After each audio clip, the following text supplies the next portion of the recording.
こんにちは、代々木公園店のトミーです。今回はフリッカーを使ってバイクチェックをしていきたいと思います。今日説明するのは女性の方に組ませてもらったクロスチェックです。いきます。はい、こちらがクロスチェックですね。クロスチェックといえば、何にでも変貌できる超万能バイクっていうのでおなじみだと思うんですけど、今回オーダーいただいたこちらは、日常を含めてですけど OMM バイクとかそういうアウトドアにも自転車を使ってみたいなっていうので、文字通りオールラウンドに使いたいって感じだったのでクロスチェックを選ばせてもらいました。こちらフレームをペイントしているので純正のカラーではありません。艶消しで、かつこれはパールを入れてるんで普通のマットとは違う色合いですね。半分反射してるけど半分マットみたいな、ちょっと言葉では言い表せないような色なんですけど、こんな感じでお客様のオーダーで結構この色もパッと決めてくださったんですけど、その割にめちゃくちゃいい色に上がってきて、僕はやばいなと思って、このフレームが上がってきた時にもう僕はすでにホイールおすすめしたいこのリムは絶対使いたいなっていうのを思い浮かべてたのをお客様にご提案させてもらって、足回りこのホイールは組ませてもらいました。ちょっとその写真を出します。ベロッシーの A23 っていうリムを選ばせてもらったんですけど、これはグレーですね。若干この写真も見やすいとは言えないですけど、一番色が分かりやすかったのがこの写真だったんでこれ選びました。フレームとめちゃくちゃマッチしてていいなと思ったのがまず第一と、大体そのお客様のフレームがペイントしたやつとか返ってくると、僕はなんですけど結構勝手にこういう風に組んだらかっこいいんじゃないかなと想像しがちで、それをホイールに限らずいろいろ考えてるんですけど、それで結構バチッときたのがこれだったんで、そしたらお客さんもこれ最高っすねって言ってくれたんでこれ選びました。はい、これハンドル周りですね。ハンドルもこれグレーを選びました。シムワークスのゲットアラウンドバーのオーバーサイズの最近出た新しいやつですね。これもいい感じのグレーで結構奇跡ですね。お客さんと一緒に見てこれなのではって顔を見合わせながらなったんでこれを選びました。ちょっとところどころ色も入れたいなっていうご希望だったので、ヘッドセットとあとシートクランプに色を入れてます。あとここも奇跡的にこのハンドルのラベルと同じ色でした。でやっぱりそのグラベルとかその普段使いも含めて楽しみたいって感じだったんで、ちょっとフラット寄りのあんまりゆったりすぎない感じで、かつ初めてのスポーツバイクっていうお客様だったんでちょっと手前に来てるようなフラットバー選んでます。それもハンドルの別角度ですね。ギアは SLX、シマノの SLX マウンテン系のギアを選ばせてもらいました。でこの理由なんですけど、クロスチェックってロード系もマウンテン系もどっちもギア使えるんですけど、その山遊びしてみたいとか初めてのスポーツバイクなんで結構そのギア比軽めの方がいいかなっていうのでご相談でこちらのマウンテン用を選ばせてもらいました。ブレーキのレバーはこれポールですね。艶消しですごい綺麗な感じですけど、これもマウンテン用のブレーキに V ブレーキに対応しているものなんで、これ見た目一目惚れっていう感じで選んでもらいました。でハンドルの握りの部分なんですけど、ここはグリップじゃなくてテープにしました。ただこのテープにすると街中してるとその振動とか、あとグラベル行った時の振動が結構すごいんで、実はこの下にバーテープが仕込んであって上から布のバーテープ巻いてます。なんでクッション性はまずという感じ、ちょっとグリップよりかはちょっとリジットな乗り心地ですけど、そこもこだわってシルエット変えずにちょっとクッション性出るようにって感じでこういう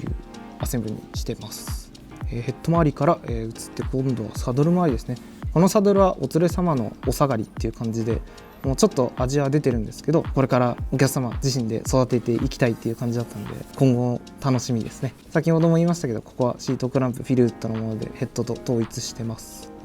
ヘッドの写真ちょっともう一個あったんで、これもこの角度結構僕好きだな。なんだろう、コラムスペーサーって絶対入れるんですけど、ビタ付けにしちゃうと入れないんですけど、結構ここもスタイル出がちというか、ここは僕お任せで僕のスタイルでやっちゃったんですけど、積み方で結構雰囲気を変えられたりするんで、細かいですけどこの辺も面白いところですね。クランク周り行ってみましょう。あんまり真っ黒とか真っシルバーで組みたくないなっていうご希望だったんで、じゃあブラックシルバーバランスよく組み合わせて組みましょうかっていうのでグレー選ばせてもらったりしたんですけど、クランクはホワイトインダストリーズの、シングルクランクですね。ナローワイドになってるんですけど、これオールシルバーオールブラックが大体スタンダードなんですけど、これチェーンリングとアームを組み替えてブラックシルバーにしてます。なんで全体のバランス取りながらっていう感じですね。でナローワイドなんでそのチェーン落ちも少なかったり、自転車初めての方とか結構ハードなライディングする方でも使ってもらいやすいと思います。あとフロントのディレイラーがないんでメンテナンスもしやすいですし、故障も少ないですね。あともうあれですね、見てらっしゃる方はあれかもしれないですけど、そんなことよりも見た目がかっこいいっていう感じですね。僕もそう思います。ちょっとまた写真戻るんですけど、この SLX ってコンポーネント、さっきも言ったそのマウンテン用なんですけど、これめちゃくちゃでかいスプロケット、この歯車用意があるんで、フロントが1枚でも全然カバーできちゃうんですね。でこれは11足で、一番ちっちゃいところが11で、一番大きいところでこれが42ですね。42を選んでたと思います。46だったっけな、いや46だな。これは大きいやつつけました。どんな山行っても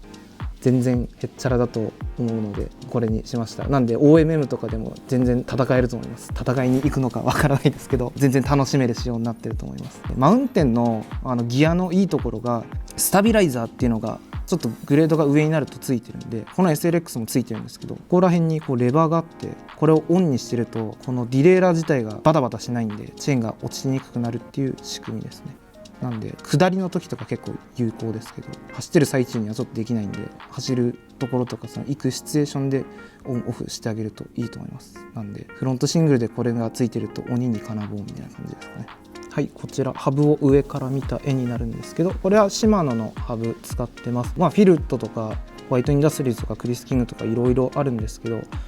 コストパフォーマンス的にすごくシマノがいいっていうのと、後々そのコストパフォーマンス良くて、いい意味で普通のハブを使ってからいいハブにフィルットとかにアップデートするのがすごくいいかなっていうので、こちら選んでもらってます。でクロスチェックの特徴なんですけど、リアエンドが132.5 っていう、普通ロードバイクだと130でマウンテンバイクだと135なんですけど、クイックのやつだとこのフレームはどっちもその対応できるように 132.5 っていう真ん中のフレームになってます。なんでやりたい放題ですね。余ってるパーツとかでももちろんこのフレーム楽しめるし、乗せ替えでも OK だし、こうやって新しく組む時に乗り方によってじゃあマウンテンのコンポにしましょうかっていうのもできるのもクロスチェックの魅力なんで、ちょっとここだけ見るとすごい地味ですけど、そういうのが実はここに隠されてます。タイヤですね。タイヤ、ドアップで見ても正直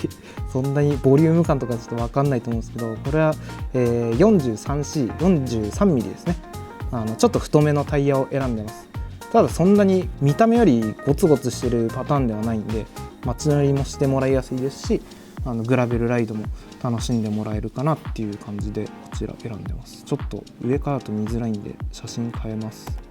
はい、また横からの写真に戻ります。ズームするとこんな感じなんですけど、見た目もあんまり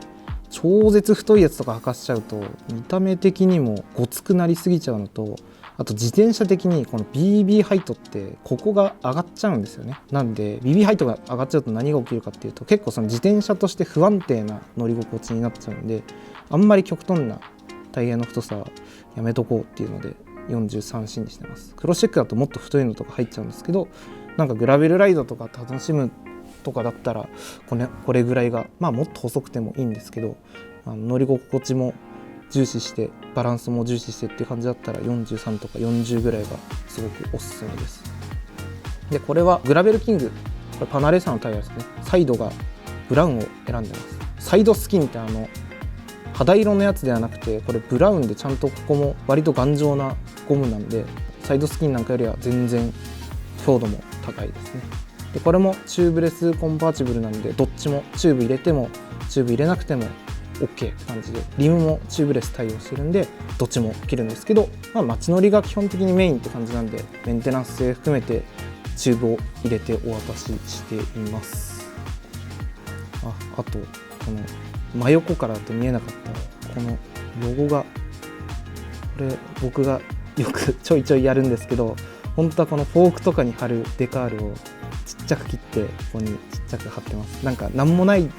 ロゴなんもないとすごく寂しいじゃないですか。でもなんかこうせっかく塗ってあんまりローが主張しすぎちゃうのもなんかなっていう方にぜひおすすめしたいこのちっちゃいサーリーデカール。あとはなんか僕が本当に勝手にやってる時もあるんであれですけど、ぜひご希望だったら声をかけてください。はい、またちょっと角度を変えて今度は前斜めからなんですけど、今回はこのオーダーは街乗りがメインでグラベルっていう感じだったんですけど、まずはそのキャリアとかはとりあえずいいかなっていうので、足し算的にカスタムを楽しめるのもサーリーの楽しみだったり、あとはクロスチェックの特徴だったりするんで、しばらく乗ってもらってタイヤを太くするなり細くするなり、あとは荷物を乗せられるようにキャリアつけるのか、パッキングで楽しむのか、あとはその OMM になった時にハンドルを変えるのかとか、いろいろこうできるので、乗っていきながら育てていく感じで楽しんでいただきたいバイクですね。あとはもう何ですかね、僕毎回言ってる気がするんですけど、かっこよくないと可愛くないと乗りたくないよねっていうのがすごいあると思うんで、それを前面に出した最強にかっこいい、これが女子チャリっていうのを僕すごくグッとくるんですけど、そんなバイクに仕上げさせてもらったクロスチェックになります。こちらのバイクは以上になります。はい、いかがだったでしょうか。今日は女性のお客様に組ませていただいたサーリーのクロスチェックをご説明させていただきました。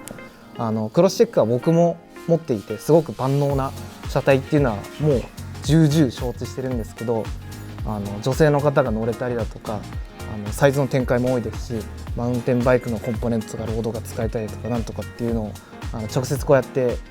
口に出してご説明できたのはすごく僕もいい機会になったかなと思うんで、こういった形のバイクを参考にしてもらえたらいいかなと思います。ではまたありがとうございます。バイバーイ。